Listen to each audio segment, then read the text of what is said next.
Grow में futures क्या होते हैं और फ्यूचर्स ट्रेडिंग हम कैसे कर सकते हैं, इस वीडियो में पूरा स्टेप बाय स्टेप समझेंगे कि क्या कुछ रूल्स एंड रेगुलेशंस होते हैं, ऑप्शन से कैसे फ्यूचर्स अलग होते हैं, फ्यूचर्स की टाइमिंग्स क्या होती है, फ्यूचर्स में चार्जेस कितने लगते हैं, फ्यूचर्स में मार्जिन कितना लगता है, और एज अ बिगिनर अगर आप फ्यूचर्स ट्रेडिंग करना चाहते हो तो किन बातों का आपको ध्यान रखना है ताकि आपको बड़ा नुकसान ना हो। चलिए चलते हैं स्क्रीन पर उससे पहले मैं आपको बता दूं, अब दोस्तों फ्यूचर एंड ऑप्शंस में अगर आपको ट्रेड करना है तो सबसे पहले आपको यह इंश्योर करना होता है कि आपके पास फ्यूचर एंड ऑप्शंस की जो सेगमेंट है वो ऑलरेडी एक्टिवेटेड हो। अगर नहीं है तो आपको क्या करना है, सिंपली अपने प्रोफाइल वाले बटन में जाना है, प्रोफाइल वाले बटन में नीचे आकर अकाउंट डिटेल्स में जाना है और इधर आकर ये जो सेगमेंट्स है इस पर क्लिक करना है और क्लिक करने के बाद ये जो इक्विटी एफएनओ है इस पर टिक करके इसको ऑन कर लेना है।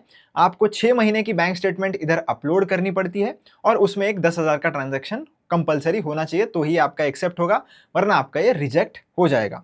तो इसमें लगभग 1 दिन का समय लग सकता है, तो आप सबमिट करते हो उसके 1 दिन के अंदर अंदर आपका ये जो सेगमेंट है वो एक्टिवेट हो जाता है।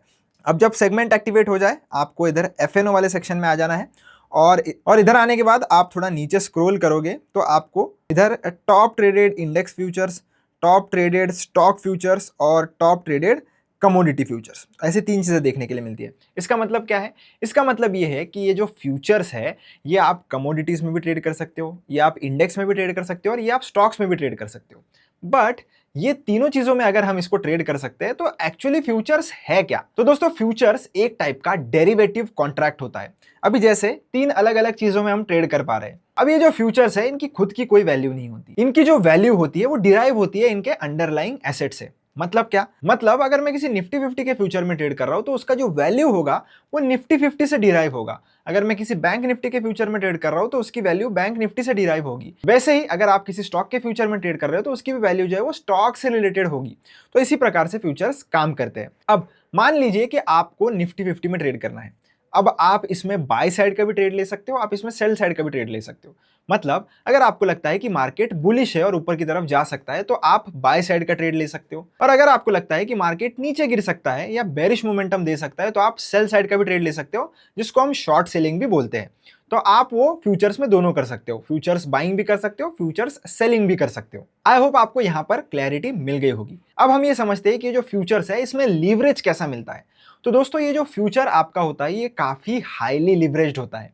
एग्जाम्पल के लिए मार्केट अगर अभी 24,000 पे चल रही है और फ्यूचर्स में आपको लॉट्स में ट्रेडिंग करनी पड़ती है, आप शेयर जैसे 1 2 3 4 क्वांटिटी में इधर नहीं ट्रेड कर सकते। फ्यूचर्स में निफ्टी 50 के एक लॉट में 65 क्वांटिटी होती है, यानी कि 65 क्वांटिटी। तो जब भी आप एक फ्यूचर का लॉट खरीदते हो तो 24,000 पे अगर निफ्टी चल रहा है तो 24,000 इंटू 65 ऑलमोस्ट 14 से 15 लाख रुपए का आप जो है वो ट्रेड इधर ले रहे हो। बट इसका मतलब ये है क्या कि आपको 14 से 15 लाख रुपए लगेंगे अगर आपको एक लॉट ट्रेड करना है? बिल्कुल भी नहीं। चलिए एग्जांपल से समझते हैं। जैसे मैं इधर टॉप इंडेक्स ट्रेडेड फ्यूचर में इसके ऊपर क्लिक करता हूं। यहां पर क्लिक करने के बाद आपको जो वैल्यू है वो देखने के लिए मिलेगी निफ्टी 50 की कितनी चल रही है फिलहाल। उसके बाद निफ्टी 50 की ऑप्शन चेन देखनी है, आप इधर से देख सकते हो, और आपको 2 और कॉन्ट्रैक्ट मिलेंगे, निफ्टी फ्यूचर अगस्त का और निफ्टी फ्यूचर सितंबर का। अगर आप और एक चीज देखोगे तो इसमें एक डेट भी देखने के लिए मिलेगी आपको।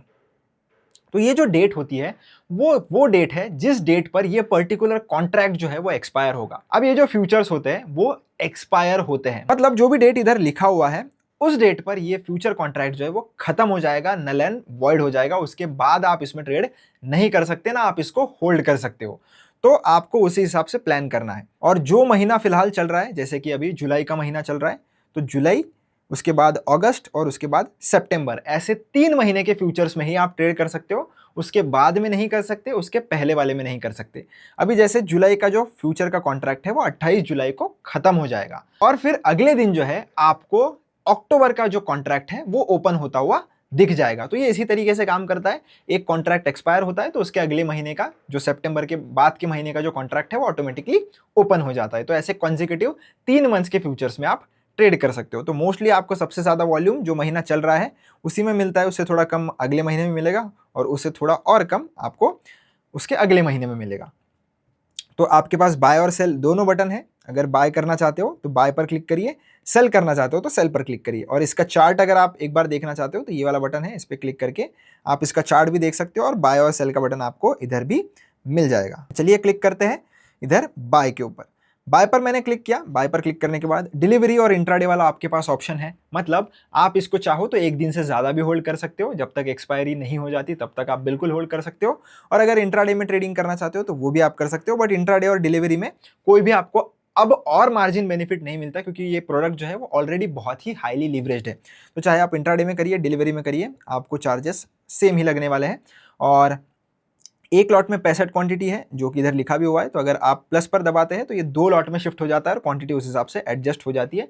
बीच का कोई भी रैंडम नंबर आप इधर नहीं डाल सकते। इसके ऊपर क्लिक करके स्टॉप लॉस का वैल्यू लगा सकते हो, इधर क्लिक करके टारगेट का वैल्यू लगा सकते हो। इसके ऊपर मैंने ऑलरेडी वीडियो भी बना के रखा है, और जैसे आप ऑप्शन ट्रेडिंग में स्टॉप लॉस टारगेट लगाते हो, ठीक वैसे ही आप लगा सकते हो। मैं लिंक डिस्क्रिप्शन में डाल दूंगा, आप इस वीडियो के बाद वो भी देख लेना कि कैसे स्टॉप लॉस टारगेट लगाया जाता है। मैंने उधर विद एग्जाम्पल आपको ऑप्शन ट्रेडिंग में बताया है। अब आगे बढ़ते हैं और आपको मार्जिन कितना लगेगा वो देख लेते हैं।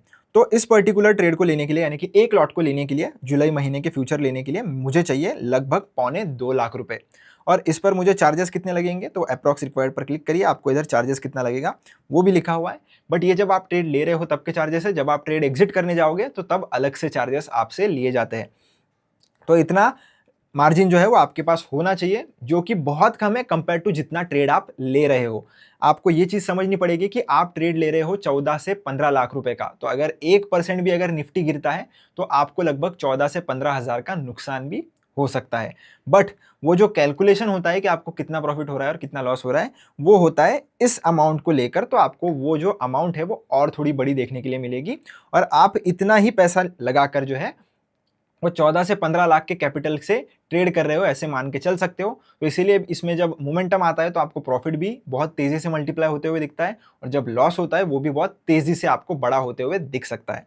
तो बाय करने के लिए आपको सिंपली बाय पर क्लिक करना पड़ेगा, और ये जो है वो बाय हो जाता है जैसे आप ऑप्शन ट्रेडिंग करते हो। और उसको एग्जिट करने के लिए भी आप डायरेक्टली पोजीशन पर जाकर एग्जिट करके इसको एग्जिट भी कर सकते हो। अब हमने बाय साइड का समझ लिया, अब हम सेल साइड का समझते हैं। अब सेलिंग में क्या है, जैसे आपको लगता है कि मार्केट ऊपर जाएगा तो आप किसी भी चीज को खरीद लेते हो, यानी कि बाय कर लेते हो। तो फ्यूचर में भी आप बाय कर सकते हो, और निफ्टी की प्राइस अगर इधर से ऊपर जाती है तो मुझे इस पर्टिकुलर फ्यूचर के पोजीशन में प्रॉफिट होगा। बट अगर आपको ऐसे लगता है कि मार्केट ऊपर नहीं यहां से नीचे गिरेगा, तो फिर आप क्या कर सकते हो, इस फ्यूचर के कॉन्ट्रैक्ट को सेल कर सकते हो। तो जितना प्राइस नीचे गिरेगा उतना प्रॉफिट आपको इस पोजीशन में होगा। तो आप दोनों तरीके से इधर ट्रेड ले सकते हो। अब हमने ट्रेडिंग के बारे में समझ लिया, अब हम समझते हैं कि एज अ बिगिनर आपको कौन सी गलतियां नहीं करनी है। सबसे पहली चीज कि ये जो फ्यूचर्स होते हैं वो ऑप्शन से अलग क्यों है, और क्या फ्यूचर ऑप्शन से बेटर है।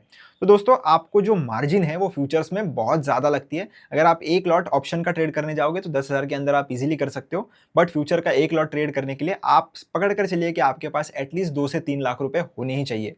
तो जो कैपिटल का गैप है वो काफी बड़ा है, बट फ्यूचर्स में कोई भी ऑप्शन ग्रीक्स नहीं होते हैं, तो थीटा डी के आपके अपोज में इधर काम नहीं करता है। तो फ्यूचर्स में कोई भी थीटा डी के नहीं होता है, ये ध्यान में रखना, और ये सबसे पॉजिटिव पॉइंट है। तो अगर आपका डायरेक्शन सही है तो आप जरूर प्रॉफिट बनाओगे, अगर आपका डायरेक्शन इधर इस ट्रेड में सही रहा तो वो जो ऑप्शन ग्रीक्स में आपके पास डिसएडवांटेज होता है ऑप्शन बायर के पास स्पेशली, तो वो इधर फ्यूचर बाइंग में नहीं रहेगा। बट ऑप्शन सेलिंग में जो थीटा डीके का बेनिफिट ऑप्शन सेलर्स को मिलता है वो इसमें सेलिंग में भी आपको नहीं मिलेगा। तो ये जो दोनों चीजें हैं फ्यूचर एंड ऑप्शन, ये टोटली डिफरेंट है और टोटली डिफरेंट काम करते हैं।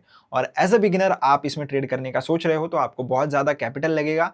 तो ध्यान रखना, हमेशा कोई भी ट्रेड ले रहे हो तो स्टॉप लॉस लगा के ट्रेड करना, क्योंकि अगर आपसे 1.25 या 2 लाख रुपए का मार्जिन लिया जा रहा है उतना पूरा का पूरा आपका जा सकता है, क्योंकि आप ट्रेड कर रहे हो 14 से 15 लाख रुपए से। तो 2 लाख का लॉस होना उसके लिए लेस देन 30% है।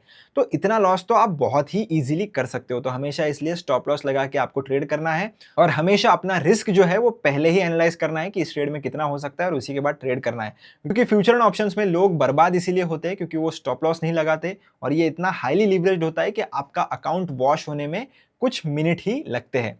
तो ये गलतियां आपको बिल्कुल भी नहीं करनी है। ये जो फ्यूचर्स ट्रेडिंग है, जब मार्केट ओपन होता है तभी आप कर सकते हो, मार्केट बंद होने के बाद इसमें आप ट्रेडिंग नहीं कर सकते। आई होप दोस्तों आपको अभी क्लैरिटी मिल गई होगी कि कैसे हम फ्यूचर्स ट्रेडिंग ग्रो में कर सकते हैं। वीडियो अच्छा लगा हो तो चैनल को सब्सक्राइब जरूर करना, वीडियो को लाइक जरूर करना। मिलता हूं आपसे एक ऐसी इंटरेस्टिंग वीडियो में। धन्यवाद।